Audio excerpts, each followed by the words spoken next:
Francisco Berjón, presidente de la Red de Parques Tecnológicos de Euskadi, y Joaquim Coello, presidente de APLUS y del Consell Social de la Universidad de Barcelona. Moderará la mesa Carmen Fernández, que entre otras de sus virtudes, una es haberme aguantado a mí como discípulo suyo durante unos cuantos años, y Carmen Fernández es redactora jefe de Diario Médico en Barcelona y, aunque no lo aparenta, lleva más de 20 años dedicados al periodismo médico. Ya si quieren hacer el favor de acercarse para aquí. Os he dado un currículum muy resumido, en el programa lo tenéis más extenso, era para no alargarnos.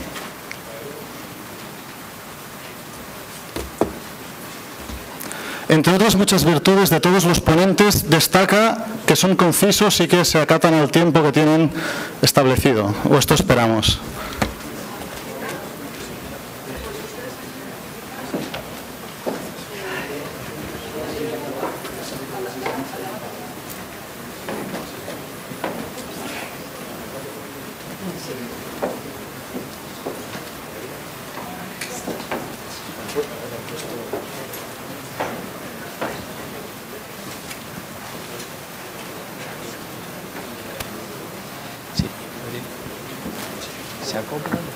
¿Se oye bien? ¿Sí? ¿Hola? A la vez. Hola, hola.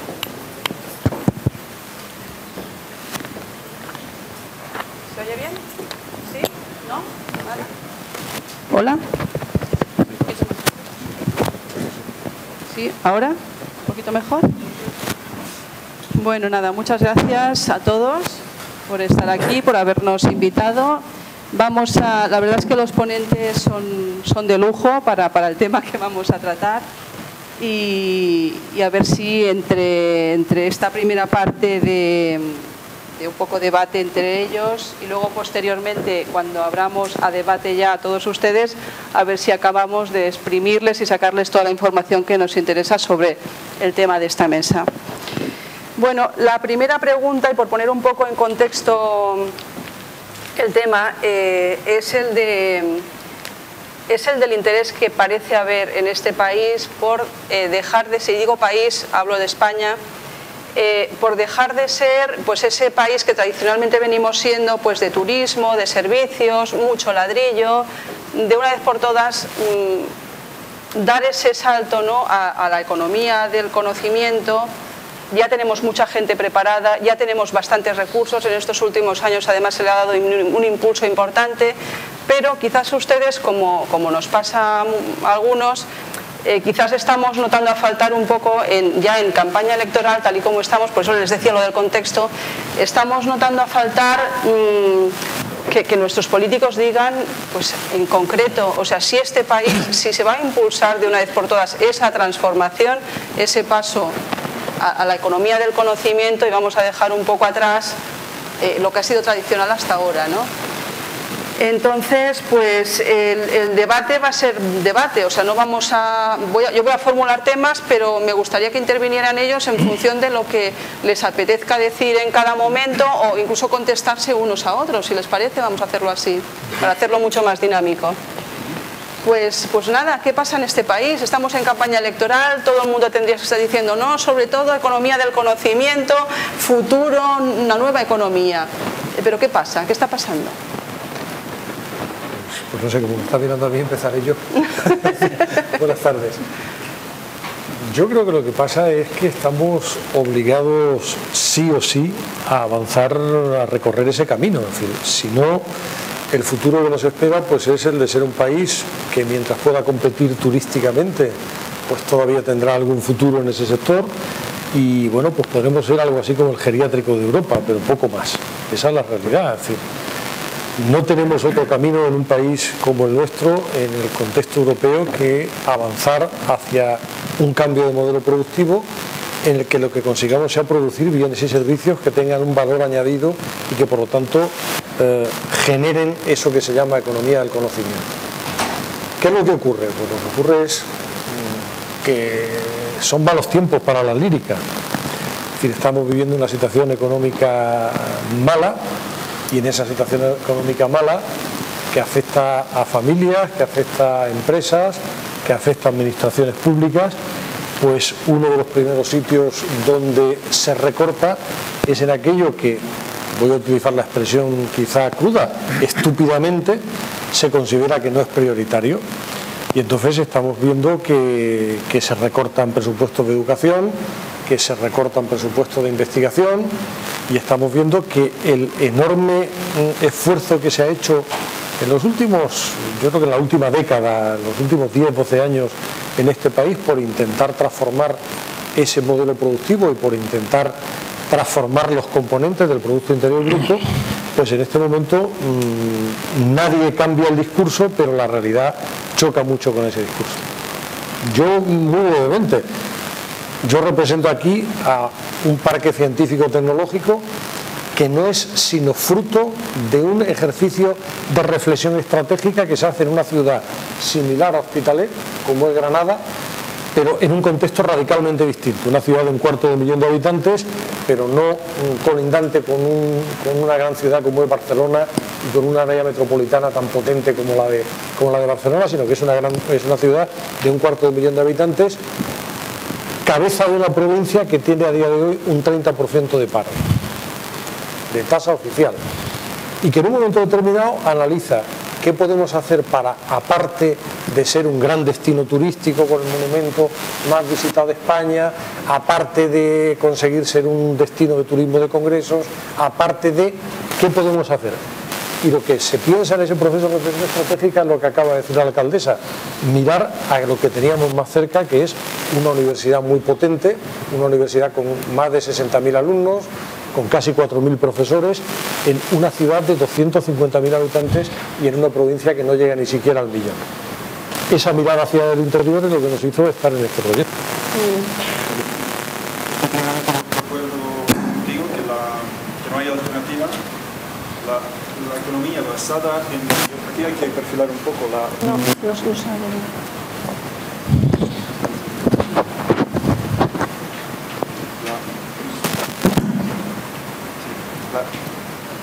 Hay que distinguir entre... ¿Se oye?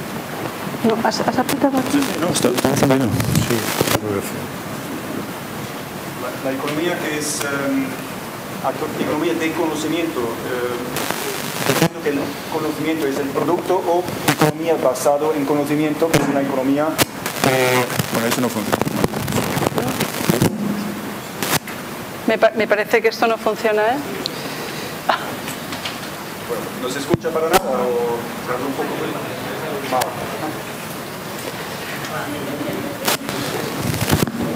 Sí, mejor, bueno, eso será mejor. Eso será mucho mejor, sí, gracias. Sí, yo creo que el mío se oye bien. Si eso luego ¿sí? Vamos probando. ¿Así? Vale, vale. Ok, entonces, repitiendo que estoy plenamente de acuerdo que al cambio de modelo no hay alternativa. De hecho, yo considero que este cambio de economía está en marcha ya desde hace mucho tiempo en Europa, en Estados Unidos y en otros países también. En Asia van adelantando el cambio de una industria, una economía, agricultura industrial, la economía de conocimiento es algo que está pasando, y uno ya no es cuestión de puedo optar o no de participar, es que si no participas pues te quedas atrás y va a pasar esto que ha explicado ustedes, que España va a ser un destino turístico y nada más, ¿no?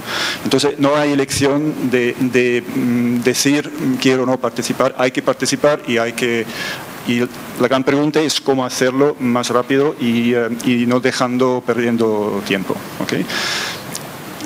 También quería destacar un poco de distinguir entre si se habla economía de conocimiento y se coge el conocimiento como producto, que es el caso, creo, que en la industria de la salud o farmacéutica, donde el producto, el medicamento, tiene mucho que ver con conocimiento. Entonces, en estos casos es más bien el producto.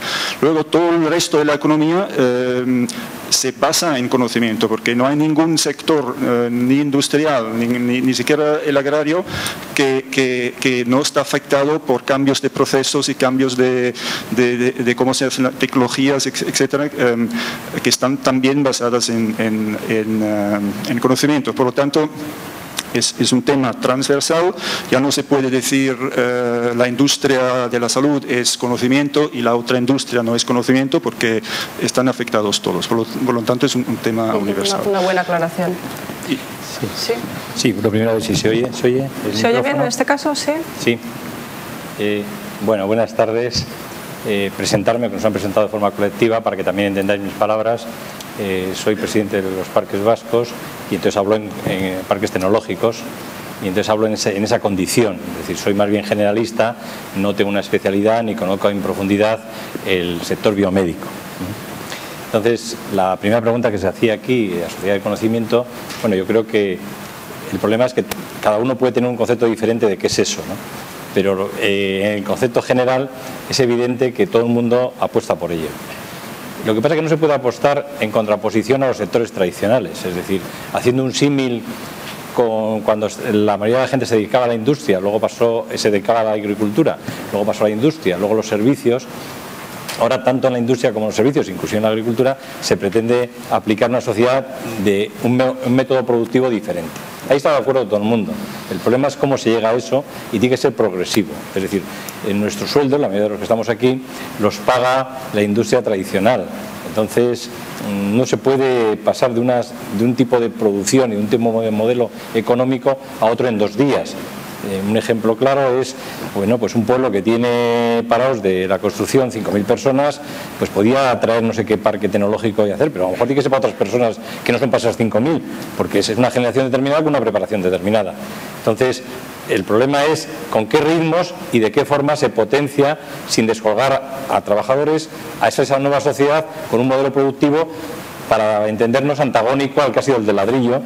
Pues, pero eso se dice fácil, pero se hace muy difícil. Entonces, cuando tú planteabas los programas electorales, bueno, hemos visto que en los programas electorales no se está descendiendo a casos concretos ni a programas concretos, se habla de generalidades. Entonces, ese mal que tú planteabas, que es cierto en este campo, es aplicable al conjunto. Está hablando de filosofías, pero no se dice ni cómo vamos a salir de la crisis, ni qué medidas concretas en distintos campos, que es cuando entraría esto, ¿no? De hecho, perdón, si no es importante, intervengo también.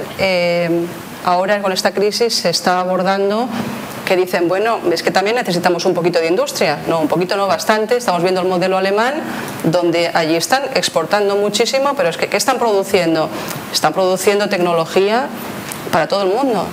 Están produciendo trenes, están produciendo... Todo eso también es economía del conocimiento. Yo lo que noto a faltar personalmente aquí es, en ese debate político, decir, oye, queremos ser un país potente que pueda competir con Alemania o con otros países similares, o vamos a seguir aquí un poco jugando en una liga inferior. Bueno, yo creo que, y termino, la crisis económica puede tener un peligro y una ventaja. Un peligro, y es que nos dediquemos a tapar agujeros, nos dediquemos a lo urgente y no a lo importante, o que genere una creatividad mayor en nosotros y una necesidad como revulsivo de cambiar el modelo económico. Yo confío en lo segundo y espero que seamos de todos capaces de hacerlo. El señor Coello viene además, es de la Universidad de Barcelona. Ellos tienen una experiencia, el Parque Científico de Barcelona. De ahí han salido empresas de éxito que luego de hecho se han ido del parque y ahora mismo pues son un modelo a seguir para otras más pequeñas que están empezando, ¿no? ¿Qué nos puede usted aportar a este cambio de modelo económico, esta apuesta como país? Bueno, yo no voy a hablar de lo... ¿Se me oye? No vengo a hablar de mi libro. ¿Se me oye o no? Sí, muy bien. Vale, digo que no, yo no voy a hablar del problema, el problema sabemos cuál es, la crisis, etcétera. Quería hablar de palancas que puedan servir para esta solución. La primera afirmación que quería hacer es que el entorno es inadecuado. El entorno es inadecuado porque, bueno, ocurrió en el 29 y ha vuelto a ocurrir ahora. Es decir, el entorno es inadecuado porque las políticas macroeconómicas de los gobiernos occidentales tienen una obsesión con el déficit. Y la obsesión con el déficit, obviamente, detrae crédito, detrae dinero público porque hay menos actividad económica y por tanto se recaudan menos impuestos y hay menos dinero para las empresas que puedan hacer negocio. Bueno, este entorno es inadecuado. Lo que pueda ocurrir en el futuro, yo no lo sé, pero si cogemos un ejemplo del pasado, pues es cierto que la crisis del 29 se empezó a resolver en el 33. Pasaron 4 años. Y del 29 al 33, Hoover se empeñó en continuar una política de restricción del crédito, del Partido Republicano, por tanto de la derecha, y se intentó reestructurar el crédito, apretó los costes, redujo la actividad económica, y solo una política expansiva de Roosevelt resolvió el problema. Bueno, resolvió en parte, luego más tarde volvió a hacer una marcha atrás. Bueno, por tanto, yo creo que esta es una situación que probablemente estamos en los peores momentos, pero que al final los gobiernos occidentales tendrán que reconocer que esto de llegar al déficit del año 2012 al 3% no es un paradigma absoluto, sino que se puede llegar en el 12 o en el 14 y no pasa seguramente nada. Y bueno, ya se descubrió por Keynes, no voy a hablar yo aquí de esto, pero ya se descubrió por Keynes que la inflación y el crecimiento va acompañado con una cierta inflación y hace falta una actividad económica y que no puede ser todo restricción y objetivo del déficit. Por tanto, yo creo que espero que este entorno que es inadecuado en el año 2013, final del 2012, habrán pasado los mismos 4 años que en el año 1929, empieza a recuperarse. Y esto me parece que es absolutamente fundamental para la economía del conocimiento, etcétera, etcétera, etcétera. Bien, esta afirmación que yo hago, y que la hago muy en blanco y negro para que se me entienda, esto tiene muchísimos matices, pero la hago en blanco y negro para que se me entienda, que creo que es absolutamente fundamental. Bueno, es una cosa que cuando uno mira cualquier ejemplo histórico real ya ocurre. La única economía que hoy va bien en España es la de las empresas de exportación. Y las exportaciones crecen, yo no sé si ustedes lo saben, sí, pero las exportaciones están creciendo. Y eso significa que esas empresas que están exportando están llegando a mercados altamente competitivos. La presentadora hacía una referencia sobre Alemania. Están yendo ahí. Y eso ocurre en unas circunstancias en donde, por ejemplo, en este país, en estos momentos, los préstamos a la exportación del CESDE están en recesión, mientras que en Alemania, naturalmente, están en expansión. Es decir, si el que quiere exportar una mercancía y hay un cliente que se lo compra y que tiene un periodo de gestación y tal, tiene dificultades para financiar la compra, no pasa allá de un determinado periodo, incluso en el periodo de construcción o en el periodo de fabricación del elemento correspondiente, pues esto dificulta la competencia. Bueno, esto lo tenemos que solucionar. Es decir, ya comprendo que hace falta dinero para todo, pero esto es una mecánica fundamental para que las empresas funcionen. Y a pesar de esa situación, las exportaciones crecen. Por tanto, yo creo que esto apoya el que digo que la política económica no tiene que ir solamente en el ámbito restrictivo. Y la segunda cuestión que quería decir es la priorización. Es decir, yo creo que, bueno, conozco bien el País Vasco porque viví allí 7 años. El ejemplo del plan industrial del País Vasco es infinitamente mejor que el plan industrial que tenemos en Cataluña. ¿Por qué? Porque hubo una priorización clara después de la crisis industrial, de la industria pesada, altos hornos, astilleros y demás. La transformación se hizo con una priorización de 7 clústeres, se hizo un estudio, no voy a perderme en eso, pero los clústeres no eran solamente de industrias punteras, eran de industrias punteras y de industrias nuevas, y se priorizó. Bueno, cuando hablamos de hacerlo esto en Cataluña, y he participado en algún foro sobre discutir eso y priorizar determinadas cuestiones, pues nos da miedo, y hablamos de que lo que hay que hacer es hacer el bien y evitar el mal. Con lo cual, el plan industrial no sirve absolutamente para nada, porque hay que apostar por algo en detrimento de algo. Muy bien. Permítame, y acabo con esto, hoy creo, las empresas han pasado de una época en la cual se gestionaban las empresas con el Evita, el famoso Evita, si usted quiere el beneficio. Hemos pasado una época en donde se ha empezado a negociar con el cash flow, porque el cash flow es el dinero que hay en el cajón, y si no hay dinero no sirve de nada. Tú puedes gastar mucho dinero, pero si tus clientes no te pagan, no tienes dinero en casa, no puedes pagar la nómina y seguir progresando. Por tanto, del beneficio pasamos al cash flow, y ahora la gestión de las empresas es por coste de oportunidad, es decir, tengo un euro y dónde lo pongo para que aquello funcione de la mejor manera posible. Claro. A nivel macro tenemos que priorizar sectores. Y ya acabo. Este sector es el primer sector, el más importante en Cataluña y, si me lo permite, en el mundo. Y acabo con una cuestión que es una pincelada, pero creo que es importante. El desarrollo industrial de Estados Unidos se produce a partir de 1945. Si ustedes ven el número de premios Nobel americanos, ingleses, franceses y alemanes, hasta el 45 y después del 45 es radicalmente diferente. Si la proporción era de 2/3 europeos y 1/3 americanos, a partir del año 1945 se invierte la pirámide. ¿Por qué? Porque hay una priorización muy clara de la política federal en determinados sectores. En los años 40 y 50 fue fundamentalmente la aviación y el espacio. Eso lleva al hombre a la luna y consigue que Estados Unidos sea el primer país productor de aviones en todo el mundo. Muy bien. A continuación viene la época de Silicon Valley y la informática. Bueno, hoy el 50% del presupuesto federal de investigación y desarrollo se dedica a las ciencias relacionadas con el bio. Por tanto, han acertado durante 50 años en Estados Unidos con el dinero. Y yo personalmente pienso que ahora también, pero no únicamente por las ciencias de la salud, sino por las ciencias de la salud y lo que se deriva de ellos. La nanología, los materiales, lo que usted quiera. Bueno, pues yo creo que este asunto me parece fundamental.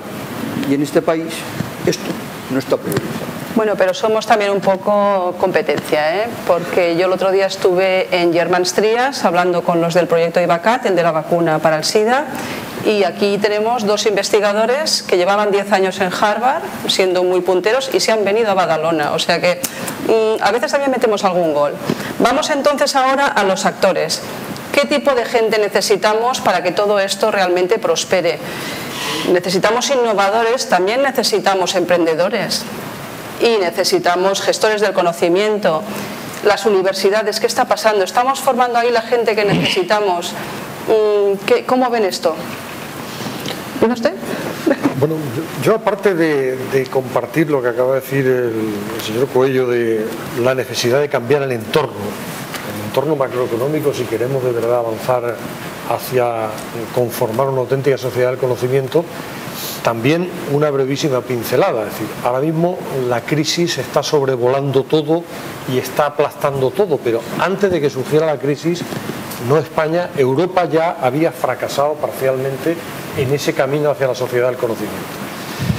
En el año 2000 se conforma la estrategia de Lisboa. En la estrategia de Lisboa lo que pretende es, en una década, consolidar a Europa como una de las sociedades más avanzadas en cuanto al conocimiento, y para eso se marcan una serie de hitos a cumplir que cuando se revisan a mediados de la década y en 2007 se ve que ya se estaban incumpliendo de manera clarísima y por supuesto también en nuestro país.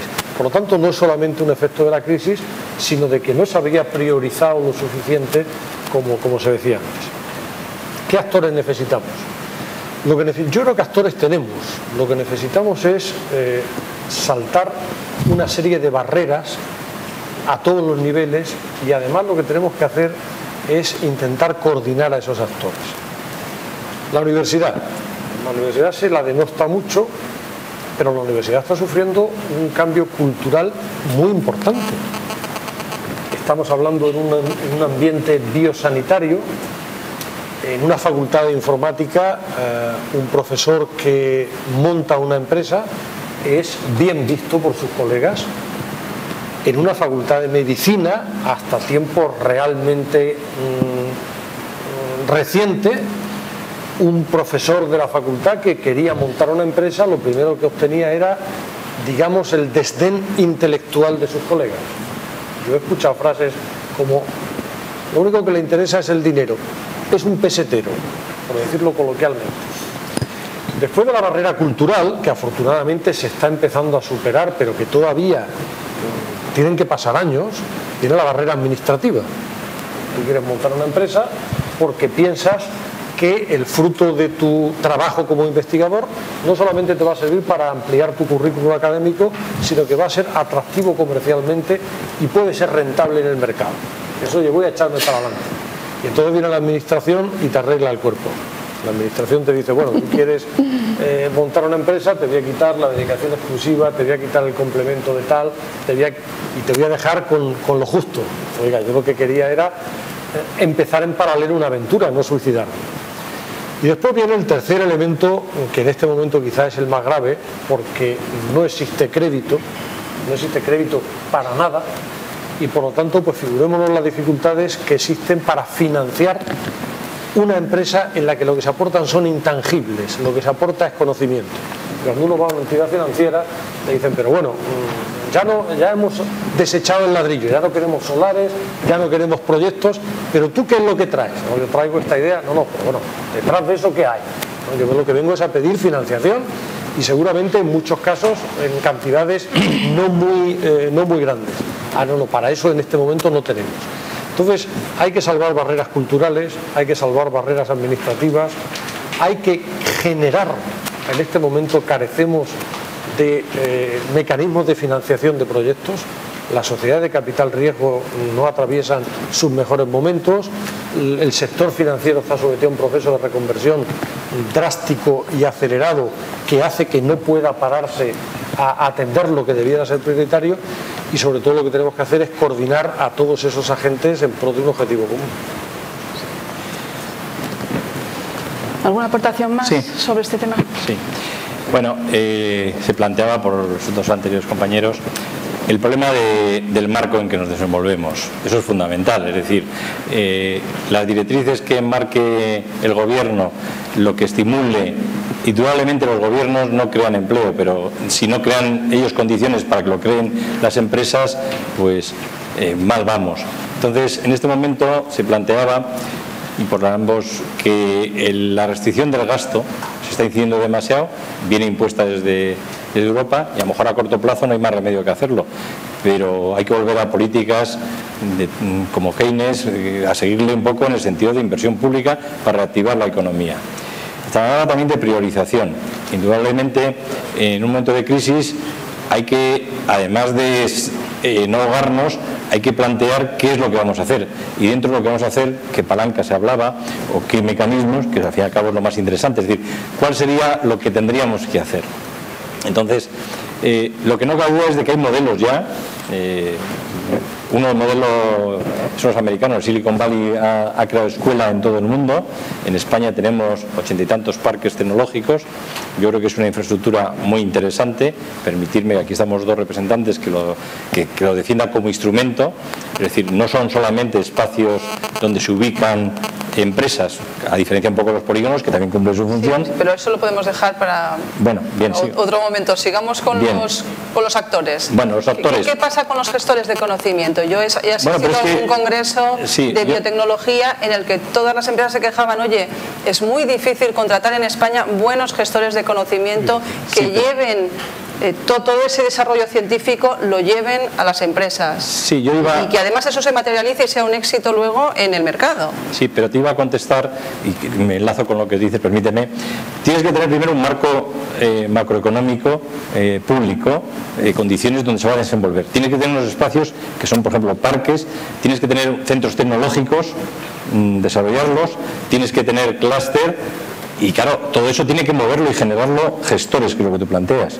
Pero claro, el gestor por sí mismo, si no le das un marco, no le das espacios o no le das instrumentos, pues puedes pasar con los gestores como ha pasado con los titulados, que tienes muy buenos titulados, muy buenos gestores, pero tienen que tener dónde actuar. Entonces, ¿dónde tienen que actuar? Pues, por ejemplo, la política de centros tecnológicos es fundamental. La política de que las universidades creen mecanismos, luego habrá gestores que lo hagan, para transferir el conocimiento de la universidad a la empresa para que haya valor añadido. Y voy terminando con lo siguiente. Hay una palabra mágica que es innovación.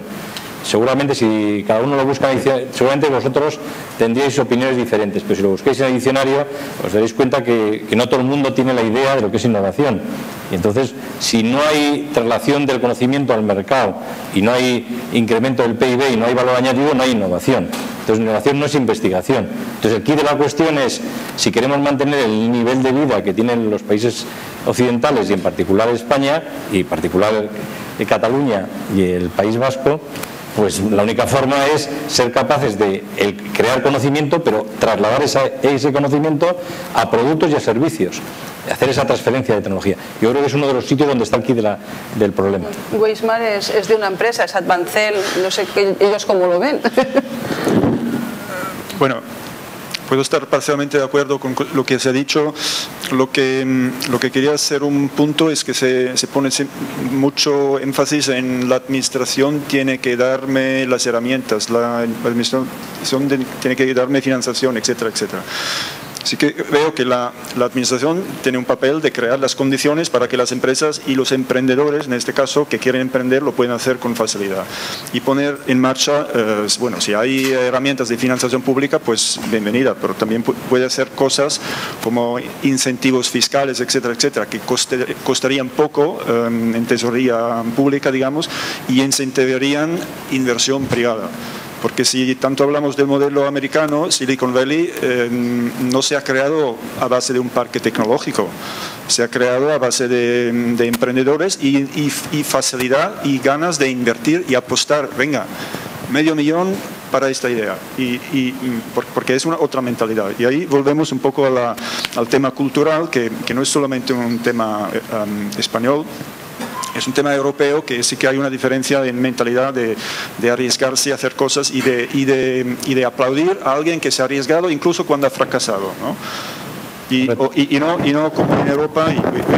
Yo no soy de España, ¿no? Soy de Suiza, que tiene otros problemas, pero uno de estos es el mismo, que no hay tanto emprendedorismo como debería haber comparado con Estados Unidos. Entonces, sí que hay un tema cultural, y obviamente un tema cultural creo que se pueden cambiar, pero requieren tiempo, y empieza con la base, con educación, con dar ejemplos y aplaudir a alguien que se arriesga, incluso a alguien que yo dejo la escuela porque quiero hacer una empresa. Esto aquí, Suiza tampoco, no se aplaude, pues.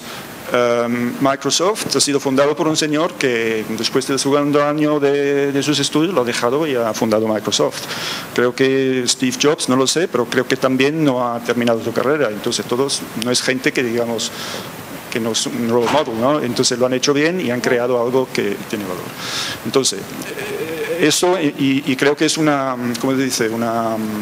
responsabilidad de todos, ¿no? de educativa, colectiva, digamos, para que este cambio cultural realmente se haga, ¿no? Bueno, ¿y qué necesitamos? Bueno, emprendedor es alguien que, sobre todo en este sector o en el sector de la economía de conocimiento, alguien que sea capaz de coger el conocimiento que por sí mismo no tiene valor y transformarlo en un producto que sí que luego añade valor, ¿no? Y esto obviamente no es tan fácil, porque si no lo haría cualquiera. Y si tenemos un país donde existe no me acuerdo los números, que un X% de la gente que estudia lo que quieren ser en el futuro es funcionario, obviamente esto no es el entorno, digamos, donde se fomenta este tipo de personas. Pero estoy de acuerdo que sí, las universidades son buenas, sale gente buena, pero de pronto hay que también cambiar y esto, bueno, digamos, la universidad, ¿no? ¿Qué se enseña a esta gente? ¿Se enseña conocimiento teórico o se enseña a practicar luego cosas que le sirven para hacer empresa de éxito o fracasadas, pero en la mayoría de éxitos? Bueno, volviendo a la administración pública, entonces he evaluado incentivos fiscales, es una de las herramientas que hoy en día en España no existen, que se pueden hacer para que no solamente para la empresa misma, pero que para inversores de fuera, cuando apuestan por algo y algo pierda dinero, para que esta pérdida lo pueden convertir en una ventaja fiscal.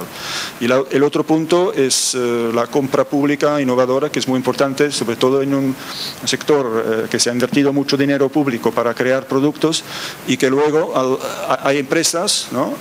Que, bueno, ahora yo tengo el producto y ¿quién me lo compra? Y que se tienen que salir al exterior porque localmente nadie se lo compra, porque resulta que en la lista de el reglamento de compras ciertos criterios no están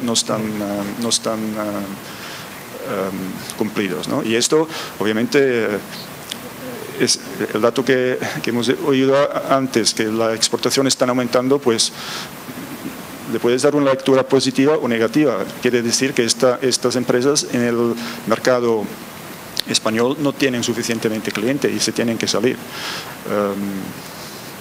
Entonces, hay toda una serie de cosas que tienen que estar alineados, y que el sistema de incentivos está alineado con el objetivo a largo plazo creo que es fundamental. Muy bien, señor Coello, ¿quiere añadir algo? ¿No? Pues pasamos, sí. Una cosa, en esto de los actores sí he hecho en falta, yo creo que es una necesidad evidente. Lo decía al principio en la introducción de la pregunta, no tenemos gestores del conocimiento. Es verdad, tenemos un país con no sé cuántas universidades, con 80 y tantas o 90 y tantas universidades, hay emprendedores, es verdad que hay canales de financiación en este momento bastante secos, pero han existido en los años anteriores, pero no tenemos un tejido empresarial, por ejemplo, de consultoría en este terreno. Fijemos lo que supone la consultoría en temas de obra civil o de ingeniería. Hay infinidad de empresas dedicadas a esto. Consultorías de comunicación, consultorías en temas fiscales. Es verdad que en la gestión del conocimiento, y no digamos ya en la gestión de la innovación, en eso muchísimo menos todavía, no hay un tejido empresarial ni hay gestores. Yo antes aludía a una universidad tan importante como la de Granada, con 75 titulaciones, con 60.000 alumnos. Por primera vez este año, por primera vez se ha hecho a título experimental un máster con 20 alumnos de gestión de la innovación. Por primera vez, en una universidad en la que se titulan 7.500 personas cada año. Ese es un déficit que tenemos, muy importante. Vamos a la tercera y último tema del debate. A ver si nos aclaran, por favor, que me parece que tenemos algunas dudas, yo personalmente las tengo. Diferencia entre el clúster, el parque tecnológico,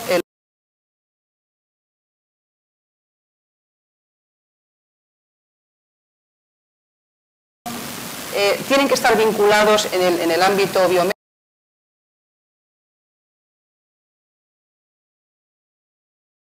La universidad pueden hacer pues como una seta en medio de la nada. ¿Qué pasa con todo esto? ¿Cuál es el modelo y qué elemento, para qué sirve cada elemento? Sí, que era un poco lo que te comentaba antes. Sí. Vamos a ver, el polígono industrial lo conocemos todos. Es decir, las industrias inicialmente se ponían donde podían, normalmente en carreteras, en los pueblos al lado de las carreteras, con lo cual quedaban un problema en el municipio. Entonces, lo primero que hicieron los ayuntamientos es decir, bueno, para sacar las industrias de la población que no metieran ruido y que no crearan problemas, las llevamos fuera. Y hay que hacer ya una zona en que además permita venir nuevas empresas. Entonces, por llamarlo así, urbaniza una zona y el polígono sustancialmente solo es una zona urbanizada, donde se instalan unas empresas con unas reglas de juego en el que normalmente hay un gestor urbanístico, un gestor económico que vende una parcela y se instala. Sin más limitaciones, pues que la normativa pues para ordenar un poco el tráfico. El siguiente salto, en el sentido físico, es el parque tecnológico. El parque tecnológico, para poder ser parque tecnológico, tiene que tener un equipo de gestión, tiene que tener un gestor de innovación, tiene que tener un gestor también dinamizador de reuniones. Es decir, si no tiene, depende del parque tecnológico, puede tener más grande o menos. Normalmente pues tiene 8 o 10 personas, o hasta 25 o 30, depende de la dimensión del... Pero tiene que tener algo que dinamice esas empresas, que genere sinergias entre ellas, que les ayude a obtener subvenciones, a conectar con la universidad. Esa es una diferencia sustancial, pero es un espacio físico, gestionado, y una figura importantísima en un parque tecnológico es un gestor de innovación, que todos los parques lo tienen. Se llama técnico de innovación, aparte de un gerente, o un director general del parque. Una cosa ya diferente es los clúster. Los clúster nacen de uniones entre empresas de sectores similares y competitivas entre ellas, que buscan que además de competir y poderse pelear por un mercado, ver qué les une, no solamente qué les separa, que lo que les separa es quién consigue el cliente, pero tienen muchas cosas de unión. Entonces se unen para ver qué pueden hacer en común ante la administración, ante la exportación, ante complementariedad de las empresas. Eso yo creo que es muy importante y, como decía Joaquín antes, pues en un momento dado de crisis económica en el País Vasco se apostó hace 20 y tantos años, bueno, más, en los años 80 y tantos o al final de 80 y tantos, por crear clúster entre distintas empresas, y no necesariamente en empresas de más conocimiento. Empresas tradicionales se unieron para crear sinergias entre ellas. Inclusive ellas pagaban en común un gerente y una oficina pequeñita, con poca dimensión, que de alguna forma hiciera trabajos para el conjunto de las empresas. Otra cosa también diferente que no tiene espacio físico son los centros tecnológicos. Centros tecnológicos, por ejemplo, en el País Vasco habéis oído hablar de Ternalia y de IK4. Ternalia es la corporación que en este momento creo que es la quinta de toda Europa y la otra es la 10ª de toda Europa, que nacen cuando empresas, por ejemplo, de una especialidad, en Eibar, por ejemplo, que habéis oído del municipio, crean de una escuela de armería para formar a la gente, la crean las propias empresas para formar a la gente que quieren tener en sus talleres. Entonces, de ahí, de crear una escuela, crean también investigadores y crean un centro, en este caso concreto en Eibar, Techniker. Pues crean un centro para que profundicen los conocimientos que a ellos les son interesantes. Por una parte hacen centros de formación para formar trabajadores para esas empresas y por otra parte crean centros tecnológicos que les permitan a esas empresas formar gente ya especialista, investigar. Estos centros tecnológicos normalmente son fundaciones. Muy bien. Y luego lo último, que era, no sé si hay alguna figura más. No, les pedía la diferencia, pero también hay un elemento que ahora también me lo pueden aportar otros ponentes, es, vale, que es primero el ladrillo. Vamos a hacer un parque tecnológico, vamos a hacer un clúster aquí con un edificio muy bonito, singular, en un sitio precioso, en entorno verde o en pleno centro de la ciudad, o la masa crítica. Primero esperamos a tener masa crítica, tener empresas, tener buenos investigadores, tener una universidad muy potente, o hacemos el ladrillo primero. ¿Por dónde empezamos? Creo que hay que diferenciar bien entre los conceptos. Un clúster, como has bien dicho, no es solamente el parque tecnológico o un polígono, obviamente. Y de hecho los clústeres es un fenómeno que se ha empezado a descubrir, no sé, es Michael Porter que ha estudiado esto, ha escrito un libro o varios libros sobre este tema y se ha dado cuenta que en hay regiones donde por alguna manera se han aglutinado, agrupado empresas del mismo sector y es un proceso autocatalítico, por decirlo de manera, un microecosistemas que lo hace más fuerte si fueran separados y dispersos en el mundo. Entonces, por lo tanto, hay un concepto que se puede poner aquí sobre la mesa, si se puede o no crear un clúster artificialmente.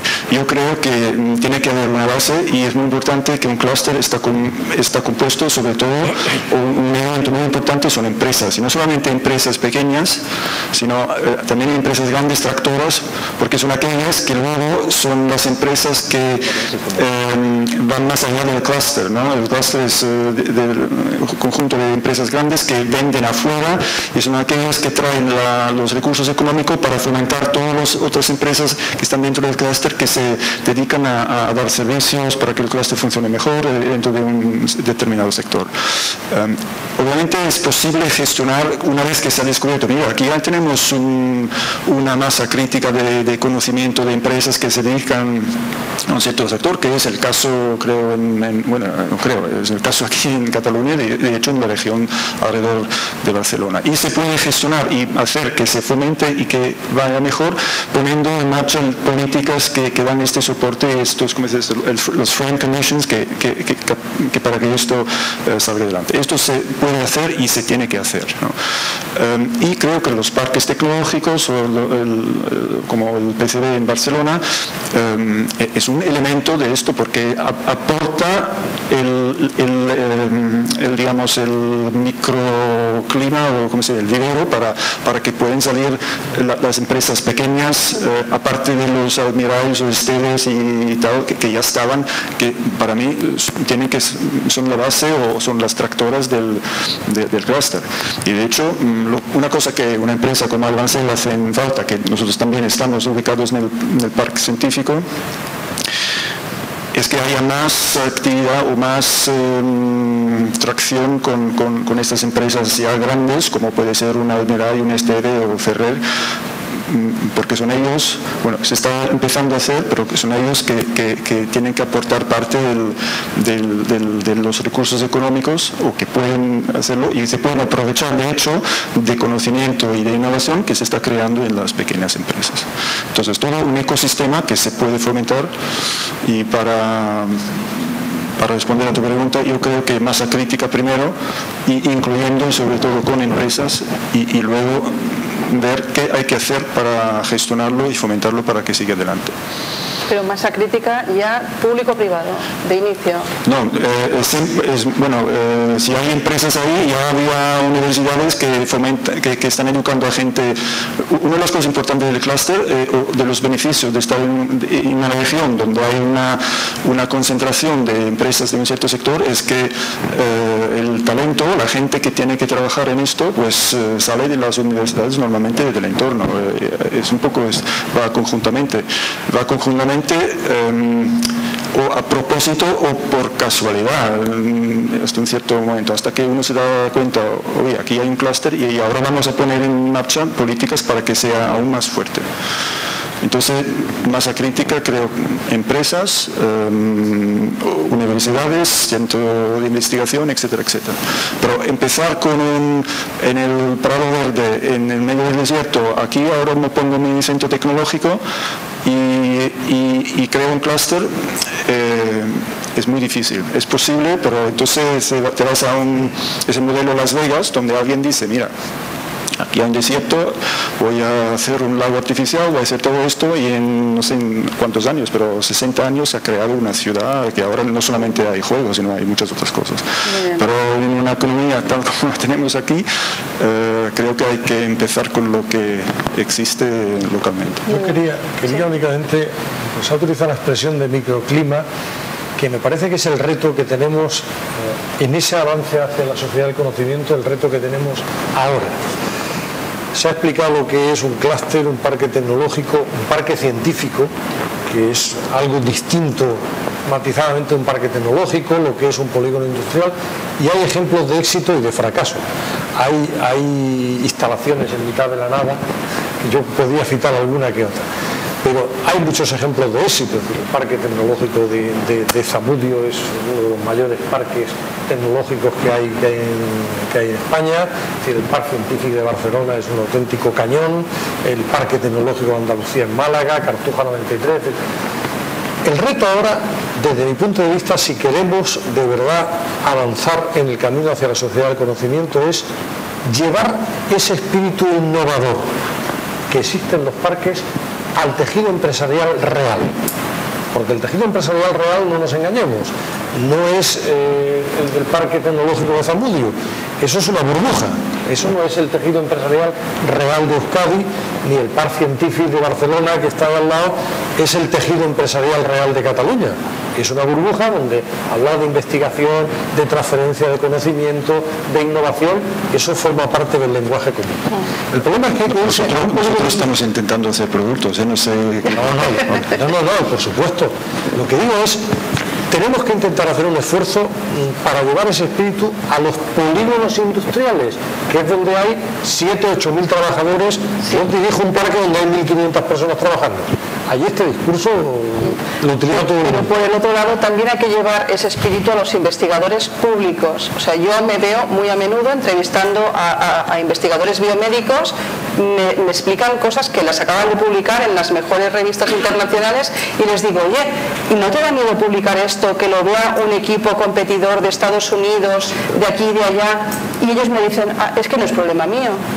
Claro, aquí estamos enfocados a publicar, es otra cosa. Pero yo creo que ese espíritu de decir, oye, vamos a hacer esta economía del conocimiento, ya partiendo del propio investigador, que tenga ya una estructura, que él pueda investigar, dedicarse a lo suyo, pero que inmediatamente tenga una estructura que lo arrope, y eso... Lo que yo estoy planteando es otra cosa. Lo que estoy planteando, que se ha dicho al principio de la conversación, es: tenemos que avanzar hacia la sociedad del conocimiento, pero no podemos hacerlo en contra de los sectores tradicionales de la economía, porque esos siguen estando ahí, y este es un proceso en que va a llevarnos a una evolución muy larga.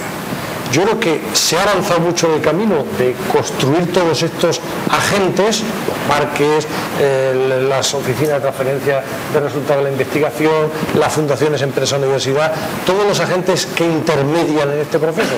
Ahora hay que ir a la economía real, detectar en un proceso donde hay 500, 600, 700 empresas con 7.000 trabajadores, detectar aquellas empresas potencialmente innovadoras e intentar acompañarlas en ese proceso de modernización, de incorporación a la innovación, de incorporación a la internacionalización. En ese camino, en Andalucía se está empezando tímidamente. Hemos creado algo que se llama la red de espacios tecnológicos, donde, digamos, cada parque tecnológico tutela, no me gusta la expresión, pero digamos tutela entre comillas, una serie de polígonos industriales donde intenta detectar, no con todas se puede hacer, con un taller de chapa y pintura es difícil hacerlo, pero donde se detectan empresas potencialmente innovadoras y donde se les intenta crearles la inquietud. La gente oye hablar de I+D y dice, bueno, esto es fantástico, esto es para Ferrer, para Almiral, pero yo que estoy aquí en el Parque del Vallés con 20 trabajadores, eso del I+D, ¿cómo va a ser para mí? Y resulta que sí, que también es para él. Quizá es muchísimo más necesario y más imprescindible para él que para las grandes compañías que tienen ese tema resuelto desde hace mucho tiempo. Muy bien, señor Coello, ¿quiere decir algo? Sí, bueno, a ver, yo quería decir una cosa. En relación con lo que estamos hablando, el 60%, no sé si es el 60 o el 70% de la investigación que se hace en España, investigación y desarrollo que se hace en España, se hace en el seno de la universidad. Por lo tanto, el conocimiento está en la universidad, mayoritariamente. Bueno, si quieren ustedes, en el 65%. La universidad, como toda gran organización potente, autónoma y además generadora de ideas, tiene un gran peligro. El peligro de la universidad es la separación de la sociedad. Se alimentan a sí mismos, ¿no? Se pueden alimentar a sí mismos. Por lo tanto, yo creo que los parques científicos son un excelente vehículo para establecer un puente entre el conocimiento mucho más teórico. A quien ha dicho aquí, lo que importa es publicar y no comunicar esa información, o utilizar esa información, es un buen camino. Por lo tanto, yo creo que los parques científicos son un buen camino. Los parques científicos tienen un problema, y el problema es que es relativamente fácil crear una pequeña empresa, un spin-off, pero el tránsito entre los 300.000 euros o 500.000 euros de facturación y los 3 millones de euros de facturación, eso es muy difícil. ¿Y por qué es muy difícil? Bueno, pues es muy difícil porque hace falta una palanca financiera. Y, bueno, yo creo que hay que decirlo claramente, es decir, nuestros bancos fundamentalmente, ¿a quién financian? Pues mire usted, financian a empresas recurrentes en el beneficio. Por tanto, lo que menos le gusta a un financiero es que usted le presente una idea fantástica que si sale bien gane mucho dinero y si sale mal lo pierde.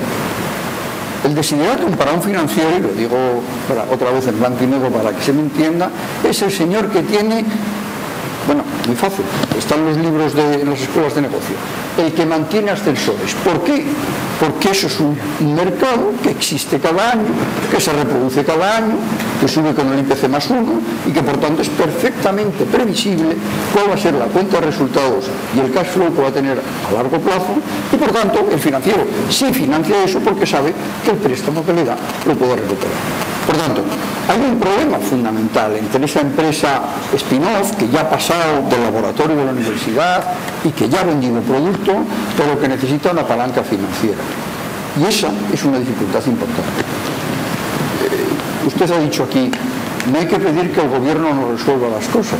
Mire, respetuosamente diciendo, yo creo que el gobierno está para resolver los problemas de los ciudadanos. Si no, dígame usted para qué está. Y sí creo que el gobierno tiene que paliar las carencias de la sociedad e impulsar la sociedad hacia adelante, hacia unos nuevos caminos. Naturalmente que sí. El país fundamentalmente liberal en este sentido, que es Estados Unidos, Bueno, yo creo que está clarísimo que las políticas de I+D, de investigación y desarrollo, de universidad, está especialmente mimado por ese país porque sabe que el hecho de ser la primera potencia del mundo depende fundamentalmente de eso. Y no me pierdo, vuelvo a la cuestión. Entonces, si tenemos un problema, y este es uno entre 1 millón, entre las empresas que han hecho un spin-off pero que tienen dificultad para ser una pequeña pyme de 3 millones de euros, sí creo que el gobierno debería establecer mecanismos público-privados para hacer eso posible. Y yo lo he hecho en falta. Y claro que creo que es un compromiso del gobierno resolverlo. Y acabo. ¿Alguien puede hoy pretender que los mercados se los puede dejar libres después de todo lo que ha ocurrido? Es una tesis insostenible. Bueno, siempre lo ha sido, pero es que ahora se ha demostrado por la fuerza de los hechos. Por tanto, y eso, y ya acabo, y eso, si me permite, tiene muchísima más importancia en países pequeños, como es España o Cataluña, o el País Vasco, que en países grandes. Claro. ¿Por qué necesitamos una política industrial en un país pequeño como el País Vasco y Cataluña? Porque no tenemos de todo, porque hay determinadas prioridades. En Estados Unidos, con el mercado que hay, con la inversión que hay, con el capital que hay, ¿alguien podría imaginar que el gobierno americano hiciera un plan industrial para el desarrollo de Estados Unidos? No. No es necesario ni encaja. El mercado es suficientemente potente y capaz para autorregularse. Pero en un país pequeño, no. Y por último, y la última cosa que quiero decir. Mire, todos hemos pensado que la democracia era lo que creaba mayor riqueza, lo que creaba mayor crecimiento y que la economía de mercado era lo que mejor funcionaba. Bueno, yo lo sigo pensando, pero si me permiten no lo tengo tan seguro como antes, porque hay un modelo que es China, que funciona y funciona muy bien bueno, usted discutirá, me dirá, dentro de 10 años es insostenible el modelo. Vale, pues dentro de 10 años usted y yo nos reunimos y lo volvemos a discutir. De momento, el estado del bienestar allí, no sé si llegarán, son tantos que... Bueno, espere. Tienen que tener una economía potentísima. Espere. Yo hace 30 años que voy a China y le aseguro que el nivel de vida ha crecido de manera muy significativa. Muy significativa. ¿Que eso se puede haber hecho de otra manera? Pues probablemente, podríamos hablar del modelo de la India. Pero lo que quiero decir con esto, y no con esto no quiero sacralizar un modelo, lo que quiero decir es que determinados paradigmas que tenemos como muy establecidos, pues no se resultan muchas veces ser los más adecuados. Es decir, ¿por qué? Bueno, pues porque yo creo que un capitalismo de Estado que tiene muchísimas dificultades en las bolsas de Shanghái y en las bolsas de Hong Kong, el 80% de las empresas que cotizan son del Estado, Usted va a China y no puede comprar una empresa que sea muy pequeña, es prácticamente imposible. No se vende del Estado, eso funciona. Bueno, y le diré más, y me dirá, ¿funciona en ese entorno? Pues mire, funciona en ese entorno y de más maneras. En el 12 plan quinquenal de China, aquello que nos reíamos cuando yo era joven, era profundamente de izquierdas y estaba en la universidad, los planes quinquenales de la Unión Soviética y la hilaridad, pues en el 12 plan quinquenal de China se ha establecido que el desarrollo del país se va a hacer no al norte, sino al sur, es decir, sudeste asiático, África y América del Sur. Y ahí están. Y me parece que es bastante evidente, que salga en los periódicos, que la penetración comercial de China en esos países es magnífica.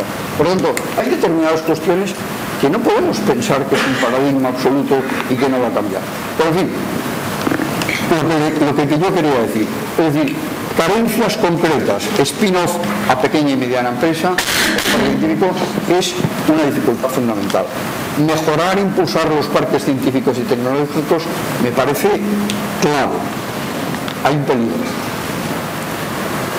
Demasiados dispersos y con poca masa crítica que usted se refería a eso. Pues si les parece, lo dejamos ya. Si alguien quiere intervenir, no sé, Daniel, si tenemos tiempo para alguna intervención. Aquí tenemos gente, desde luego, que conoce también muy bien el tema, que podrían perfectamente participar. No sé si alguien quiere decir algo.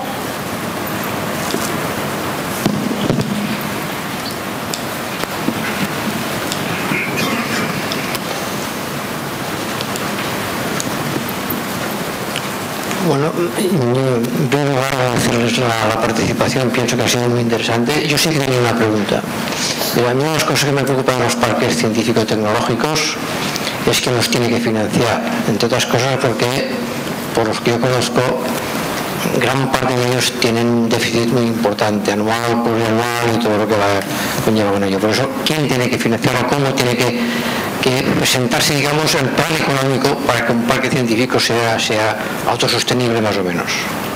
¿Qué piensan de ello? Eso es una realidad. En este momento hay dos tipos de parques.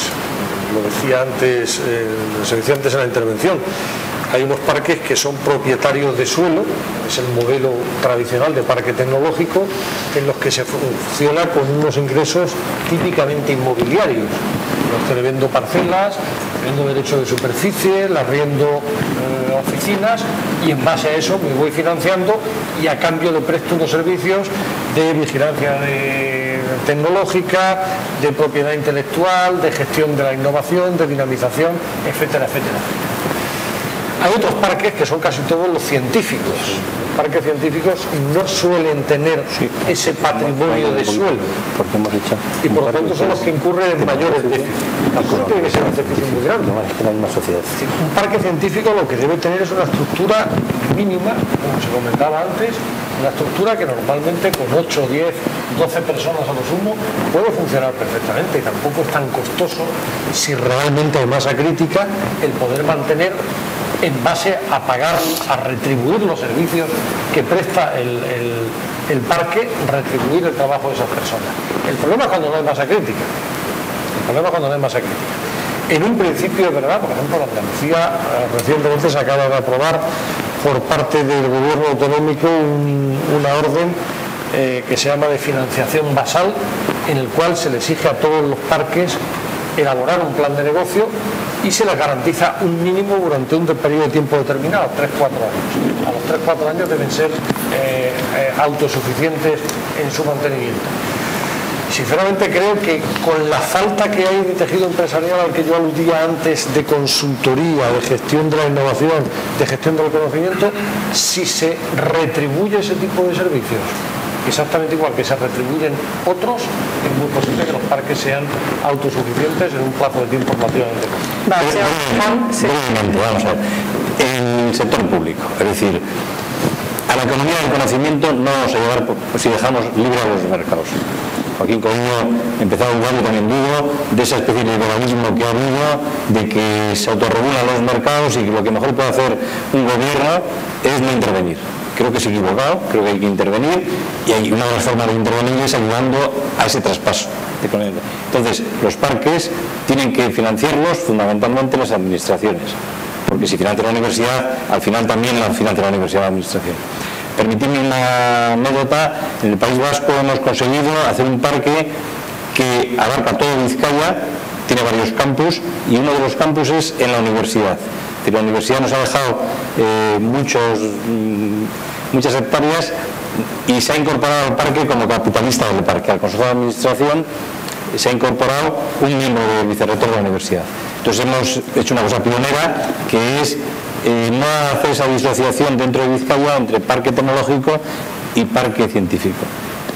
Hay distintos campus, pero solo administra una única sociedad en la que está representado el gobierno vasco, la Diputación de Vizcaya, 2 ayuntamientos y la universidad. Nos faltan las cajas que están en otros parques. Muy bien. Señor Coello, y luego allí una pregunta. Bueno, yo por contestar a la pregunta que se ha hecho, que a mí me parece muy pertinente, el parque tiene que dar ventajas a las empresas que se instalan allí. Bueno, yo fui consejero delegado de una empresa del Parque Tecnológico de Zamudio. Nosotros, es igual, hacíamos un bien de equipo. La dificultad para ese bien de equipo eran las pruebas, y las instalaciones necesarias para las pruebas eran muy costosas, y una empresa de nuestra dimensión, vendíamos 400, 500 millones de euros, no se lo podía permitir.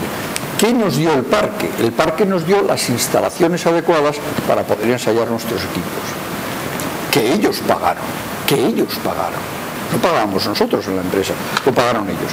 Entonces, ¿cuál era la manera, la palanca para que hubiera una relación entre la empresa y la universidad. Bueno, pues era muy claro. El parque te decía, tú puedes utilizar esta instalación, pero tiene que haber un número determinado de proyectos, aparte de tus programas que vendes, que realices con la universidad, con doctorandos, con doctorados, etcétera, ¿no? Y que realices en el seno de la universidad o con la colaboración de la universidad. Entonces, el atractivo que para nosotros suponía el poder ensayar en condiciones muy competitivas de precio nos hacía que utilizáramos estas instalaciones. Bueno, a lo que voy. Hoy creo que uno de los problemas que tenemos es que la mayor parte o muchos de los parques científicos que se han hecho en este país se han hecho con préstamos con años de carencia. Pero claro, los años de carencia se acaban y hay un momento en que hay que devolver esos préstamos. Y hoy en día los préstamos, los parques están agobiados para devolver esos préstamos. Pero más que eso, lo que deberíamos hacer es que el metro cuadrado de oficina, el metro cuadrado de servicio, los laboratorios que hay en ese parque fueran más baratos que en la competencia del mercado. Si no, ¿qué estamos haciendo? Claro. Entonces, claro, si establecemos un mecanismo financiero en donde alguien nos deja el dinero, pues ciertamente un poco más barato que el mercado, pero al final de cuentas hay que hacer eso, al final ese parque científico no se diferencia y si usted me lo permite, creo que fracasa en su objetivo fundamental. Luego, la respuesta a su pregunta clarísima. Esos parques tienen que estar, no al 100%, no, bueno, es igual, eso ya no hace falta explicarlo porque es evidente, pero en gran parte financiados por las administraciones públicas, porque esa es la palanca y la función que tienen que tener. Muy bien, antes nos ha hablado Josep Bonví, que es presidente de Biopol, entre otras muchas cosas. Usted, perdone, que va a hacer la próxima pregunta, ¿se presenta? Sí, yo soy el presidente de la Agencia de Innovación Innovaix, que es Baix Llobregat y Hospitalet, y al mismo tiempo represento 100.000 empresas a través de PIMEC, que es la pequeña y mediana empresa de Cataluña, que es transversal.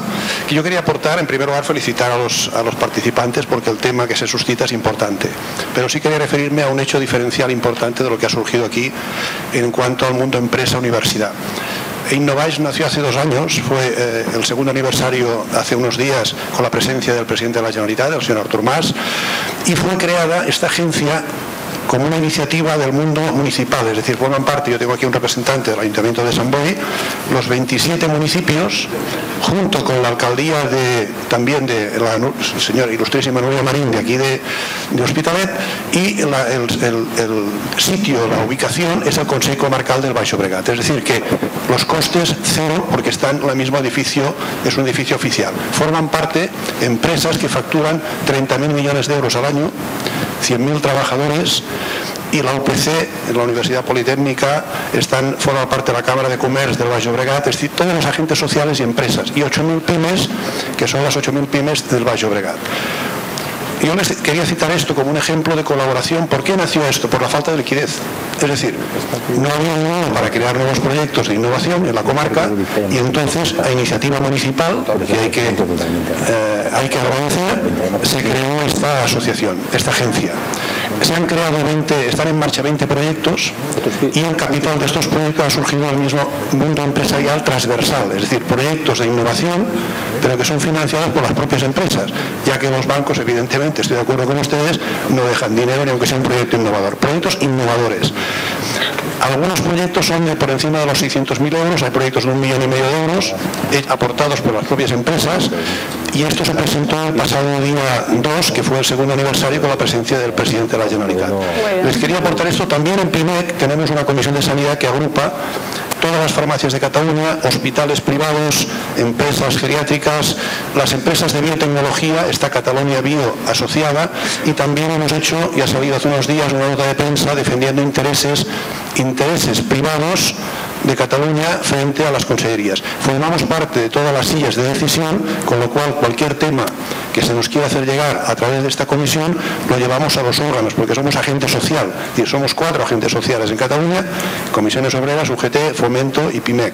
Es decir, es una doble responsabilidad, pero que la quiero manifestar porque surge de la necesidad de la falta de financiación y poner en marcha proyectos innovadores. Es un buen ejemplo.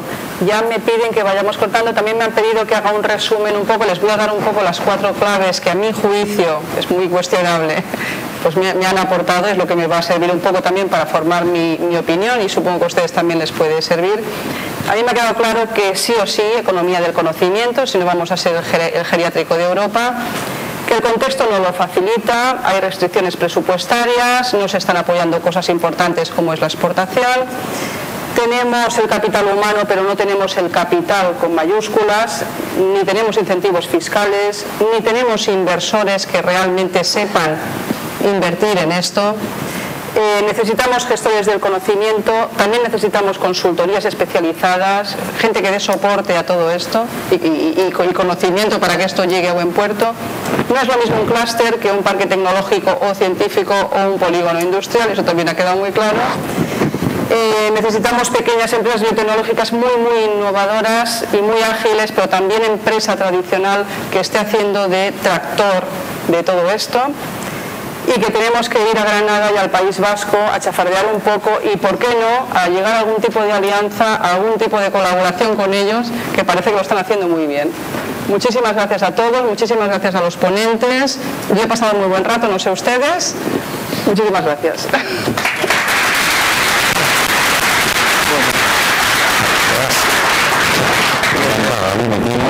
Si alguna vez se te ocurre algo, pues como referencia a una petición, será bienvenida.